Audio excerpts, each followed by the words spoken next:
Hi there, I'm Cathi Barker from Software Solutions, and you're watching one of a collection of videos that accompanies the Software Solutions Microsoft Excel Essentials course. Now, we've just gone through in a previous two videos formulas and in another video functions. And what I have set you the task of doing is exercises 1, 2, and 3. I thought what might be useful is actually to provide you with a video about how exercises 1, 2, and 3 should be performed. I'm starting with exercise 1 and I'm in the sheet called Pay. First thing I want to do is enter some ordinary time. Now most people work 40 hours, so I'm going to select all these cells, I'm going to type 40 and instead of enter, I'm going to press Control Enter. So that fills all the cells with 40. Now I'm going to select these cells here, and most people don't do time and a half and double time. So I'll put a 0 and then again, Control Enter. Now that just gives me a baseline to start with. Now Sue actually worked 39 hours. She's an exception. Paul worked 38 and May worked 30. And the rest did 40 hours this week. Now, when it came to time and a half, John actually did do 8 hours, and Tom actually did 5 hours, and 8 and 4 and 2. So that's a time and a half. Now, when it comes to double time, only 2 people did double time. John did 2 hours, and Carol did 3 hours. So that's my hourly, my hours entered into columns B, C, and D. When it comes to the wage rates, well, there's 26, 25, 30, 35, 28, 21, 22, and 21. Now the wage rate should show as money, and in Excel you don't have to type dollar signs. You can actually ask Excel to format them to either currency or accounting. Let's have a look at accounting. If I highlight these wage rates here, on the Home tab in the ribbon, there's this button which has a dollar sign, and this is called the accounting number format. So let me click that. And so that's automatically applied a dollar sign, a decimal point, and 2 decimal places. What's the difference then between accounting, if I look up in here, and currency? This really doesn't clearly show. So if I choose currency, for example, the dollar is close to the number, and that's the currency format. But if I choose accounting, the dollar is further away from the number, and I actually prefer that. So you choose which one you prefer. With the accounting format applied, I'd now like to decrease the decimal places because we don't deal in cents, we only deal in whole dollars. So we don't need the 0.00. And that's the job of this button. This decreases the decimal each time you click it. So I'll click it once, I'll click it twice, and that drops the 2 decimal places. If I wanted to get them back, then that's the button in front of it. Once, twice gets 2 of them back. And if it was an exchange rate, I'll probably take it up to 3 or 4 decimal places. But in this case, we'll take it down to 0 decimal places. We don't need any decimal places. All right. So now we're at the point here where we want to calculate Sue's pay. Let's do this. Equals. Always start a formula or a function with equals. Now we need to grab her ordinary hours, so I click on B2. I want to multiply, so I press the star. And I want to multiply the 39 hours by $26 an hour, so I click on E2. And that's her ordinary pay done. But we have to add to that the fact that she may work time and a half. So I go plus. I grab her time and a half hours. I multiply those by her hourly wage rate in E2. But for those hours, time and a half, you're entitled to 1.5 times more per hour. 1.5 times more your wage rate. So I'm going to times E2 by 1.5. Add to that the fact that she may work double time hours. So I click D2.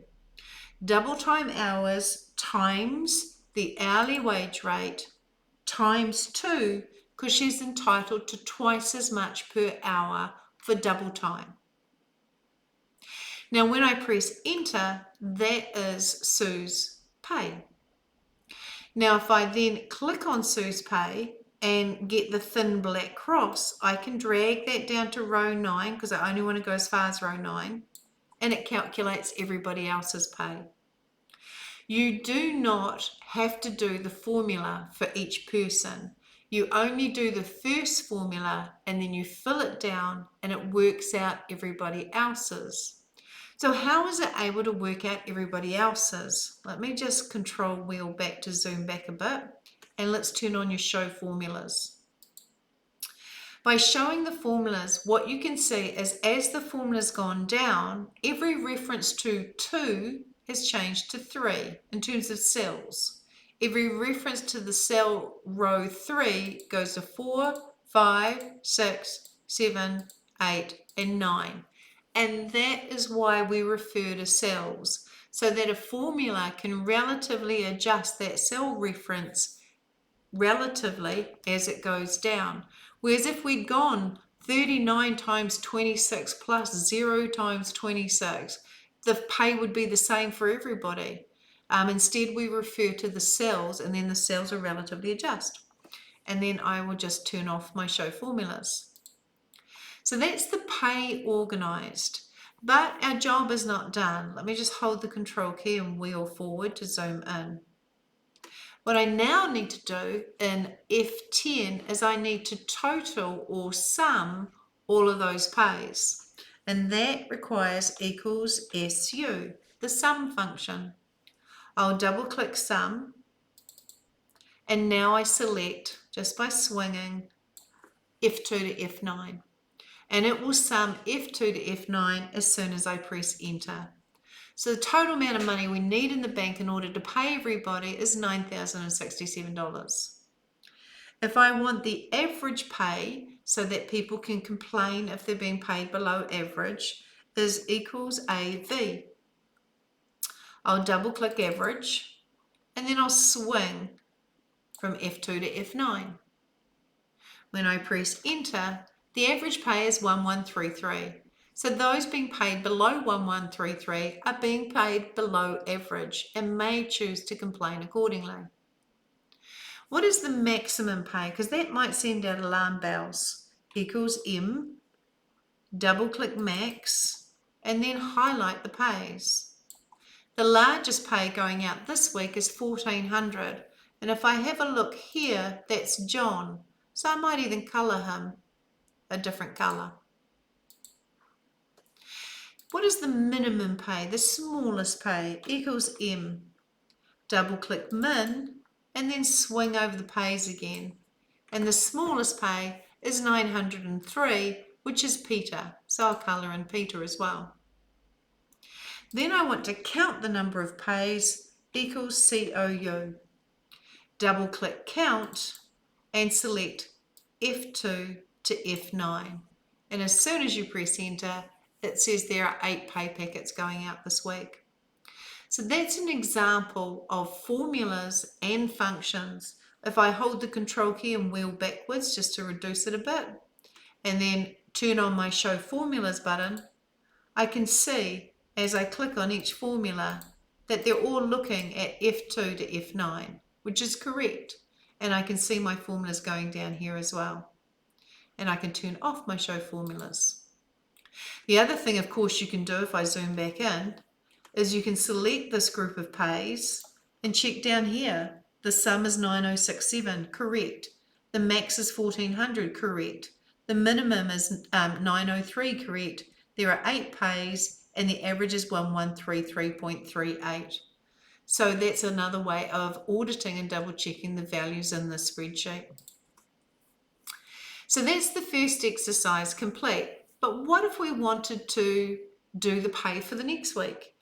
We don't want to recreate that spreadsheet, and we certainly don't want to copy and paste. What we want to do is what we did in video 3, which is looking at how you duplicate sheets. Quickest way to duplicate a sheet is to hold the control key and drag pay to the right and drop it on test. Let your mouse go, then let the control key go. And that creates pay 2.